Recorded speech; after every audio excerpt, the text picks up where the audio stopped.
Alright guys, the time is here. It's finally time to head back to the Upside Down and talk some Stranger Things. See you on the other side. On the other side.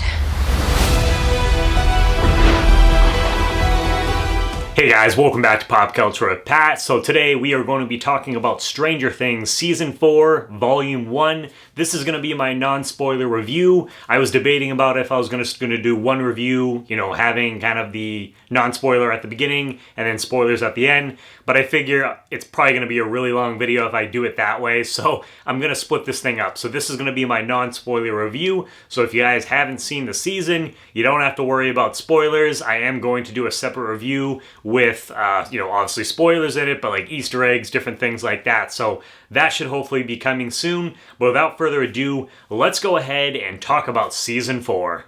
So it's been 6 months since the Battle of Starcourt. Struggling with the aftermath, our group of friends are separated for the first time, and navigating the complexities of high school hasn't made things any easier. In this most vulnerable time, a new and horrifying supernatural threat surfaces, presenting a gruesome mystery that, if solved, might finally put an end to the horrors of the Upside Down.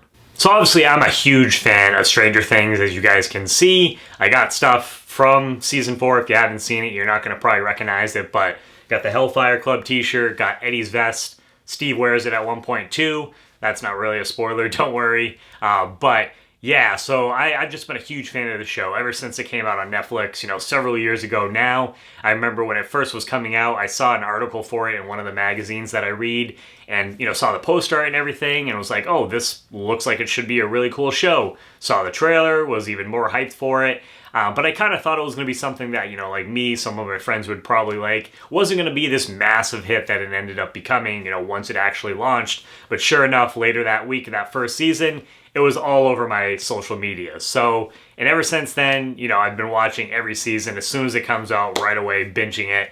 And this is no different. So, obviously, it's been a little while since we got Season 3. It's been 3 years. And I know a lot of people have been complaining about that. And honestly, granted, I wish we could have got it sooner, but I understand different things happened with, the pandemic. And I know a lot of people are like, well, other shows came out. I know, don't worry. But you also got to work around all these different actors on the show. They've had quite a few different projects come out, in between that time. So working around their schedules, kids on the show, things like that. And just, I know Netflix has spent a good amount of money on this season, and you can really tell, I think, from this first volume, and even from the trailer, what we get from the second part of the season as well. So, personally, I think it was well worth the wait, and we're going to talk, more about that. So even though it's been 3 years since we got Season 3, in reality, for the show, it's only been about 6 months since the events of the Starcourt Mall. So the groups are definitely split up, as I mentioned, and we see at the end of Season 3, you have Eleven, Will, Jonathan, and Joyce. They are out living in California now. Will and Eleven are going to high school. And you see in this season that Eleven has to put up with a good amount of bullying in this season. So she's dealing with that, plus her relationship with Mike is being tested just where they're so far apart. And kind of the same thing could be said for Jonathan and Nancy as well. So you have that aspect, that group of characters. And then you have Mike, Dustin, Lucas, Nancy, Steve, Robin, and Max. That's the other group that is back in Hawkins currently at this time. You have Lucas, who when we first see him, and you see this in the trailer, so again, no spoilers, but he's on the basketball team. And his big thing, he's trying to kind of integrate himself to be, one of the popular kids. He's kind of tired of being picked on and bullied in school. Again, bullying is something that's definitely brought up several times throughout this season. So he's trying to get away from that. He's just sick of, of dealing with that, because where him and his friends had to deal with that a lot when they were kids. And then you have Dustin and Mike. They are still playing D&D, now playing at the high school with a group of people called the Hellfire Club, and that is led by a new character named Eddie. You have Max, who she is definitely going through a lot with this season. She's still dealing with the aftermath of losing Billy, amongst a bunch of other things in this season. We'll talk more about her soon. And then you have Nancy. She is, still trying to pursue her career as wanting to be a reporter. And then finally, you have Steve and Robin. They are working at a video store. And in this season, you have Robin who she knows what she wants, but she's not confident in her way of approaching it, wanting to get that. And then you have Steve who doesn't know what he really wants. Oh yeah, and then you have Hopper who is still in Russia. And again, we saw that at the end of season 3. So he's still out there, being stuck in Russia, having to deal with all of that. So as you guys can see, there is all the groups. They are all split up. I mean, this isn't really new. We've had this in previous seasons. They had it with season 3, a little bit, with season 2. And honestly, I think they have to do that just with all the different characters, the actors on the show. They have to work around, their schedules. So once again, they are doing that with this show. But even though all these stories are kind of all over the place, literally, they all end up kind of tying back to Hawkins.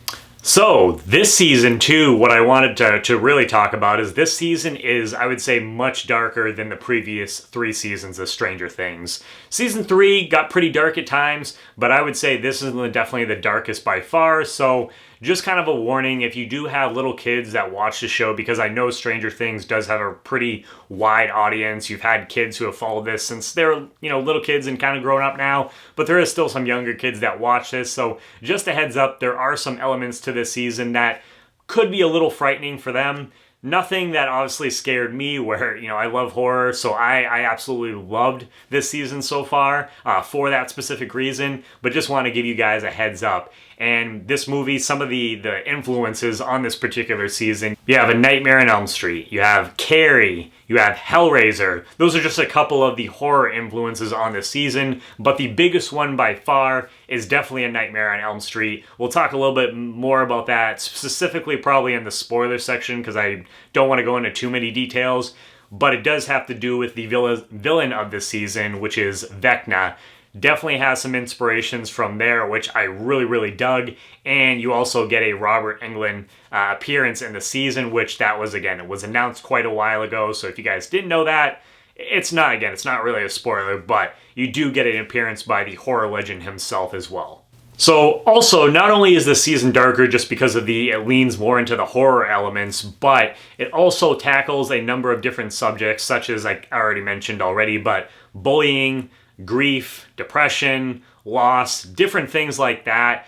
So I've seen some people saying some of the characters seem mopey, and honestly that didn't really bother me just because of what these characters have gone through in the first 3 seasons being in Hawkins. They've definitely gone through a lot of shit, so I could understand why some of them are feeling the way they are in this season, kind of to start things off. But don't worry, even though there is a darker element and vibe to this season of Stranger Things, you still get, there's quite a bit of, that comedy, that action vibe that we got from the first couple seasons as well. So they do a good job of mixing that in too. One of the other things too, and we'll talk more about this in the spoiler review, but this season deals with satanic panic, which was a big thing back in the 80s, and I'm glad that they tackled this subject, just dealing with D&D. I feel like they really had to, and just the fact that they deal with the fact that a lot of bad shit has happened in Hawkins, and you finally get the town kind of acknowledging that, which sometimes I've seen that happen in previous shows where there's a lot of bad stuff that happens in a certain town, and for whatever reason the characters just don't get up and move or anything like that, and some people just refuse to acknowledge it. You actually get some of that acknowledgement with the town itself in this season, so I really appreciated that, and I really like that storyline, and I'm interested to see how that kind of wraps up and plays out. And for this season, I mentioned earlier on that, Netflix spent, I want to say it was about $30 million for each one of these episodes.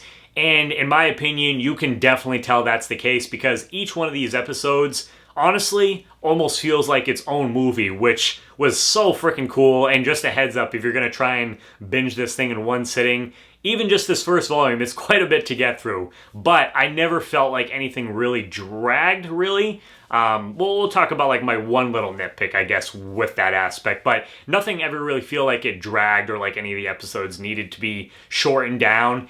And I believe, so in this first volume of season 4, every episode is over an hour long. Most of them are like an hour and 15, and I believe it's like 1 or 2 that are an hour and a half. And then when volume 2 comes out in July, there's going to be, I believe the one is an hour and a half, hour and 40 minutes, and then the last episode is 2.5 hours. So literally a movie. So you can see that they spared no expense with the season. And honestly, it is just incredible with just the way that it looks, it feels, just that cinematic experience. So my one really negative, I guess, with this first part of the season, and we still got the second volume, so maybe they'll have a little bit more to do there. But there are a couple of characters, one new character that's introduced that I feel like either one, don't really have that much of a storyline going, or what their storyline is just not really that interesting. Don't get me wrong, I still love them, especially the returning characters, because we've seen them go through different things in the past couple seasons. So it's great that they're there, but it's just unfortunate that their storylines, to me at least, weren't really as interesting so far, at least up to this point. If you guys haven't heard by now, too, one thing that I want to point out specifically is that Episode 4, Dear Billy, you've probably seen it on Twitter or social media just in general if you guys have been on there, but that's probably, so far up to this point, one of my favorite episodes of the season, and it has one specific scene in there that we'll talk about in the spoiler talk that is one of my favorite scenes in the series up to this point, and holy crap, I will just say without getting into too many details that Sadie Sink, who plays Max, she just, up to this point again, has absolutely nailed it. She's definitely been, I would say, probably the MVP of the season so far. She definitely has a really good storyline. So yeah, definitely keep an eye out for her. But overall, I mean, pretty much with all of the characters, all the different storylines, and honestly, the way that this is set up, it could be very, very easily to fuck this thing up and have things be messy because you have storylines happening literally all over the country, in other countries. So you could really mess this up easily, and I think the Duffer Brothers, everyone else, there's a couple other writers and directors, I believe, on the series for this season too. They did a great job of, even though you have things going on in different places, that they all, you see them start tying back, together towards the end, and then we got the volume 2 that's coming out in July. So they did a really good job with that. Great performances, pretty much all around from all of our characters. I think with this season, one, the stakes are definitely raised. There is a couple moments in this season so far where I was just like, even though I know there was going to be another episode playing, there was times where I thought it was going to end, and I was like, you gotta be fucking kidding me. So you can just really tell from me, again, how invested I have become in this show, in these characters. I really care about these characters. We've seen them basically grow up from the little kids when they were in season 1. So definitely invested in their storylines and how that's going to play out. I freaking loved volume 1 of season 4. I'm going to be watching it again soon just because I want to, and I'm in the process of going through season 1 and catching back up, to 4, and hopefully, and I should have that done by the time we hit July, so that way can wrap everything up, and I just, I'm completely caught up. So overall, as far as the score goes for this first part, this volume 1 of season 4, I'm gonna give this a 9 out of 10. There is a lot of things to like. I can't wait to talk to you guys more about this with spoiler talk. So if you guys are new to the channel, please hit that subscribe button as well as the bell button next to it. That way you get notifications for all my new videos. Definitely keep an eye out, and that way you get notified for when I put up the spoiler talk for Stranger Things Season 4. Please give this video a thumbs up, as that always really helps with the algorithm. Leave a comment, let me know what your guys' thoughts are, because again, any kind of interaction that really, really helps the video. And I know this thing is probably going to get buried because I am a much smaller channel compared to a lot of the people that got screeners and stuff like that for this. So if you guys can do that, share it, whatever, that would really mean a lot to me. Thank you guys so much, and I can't wait to talk about more Stranger Things with you guys soon.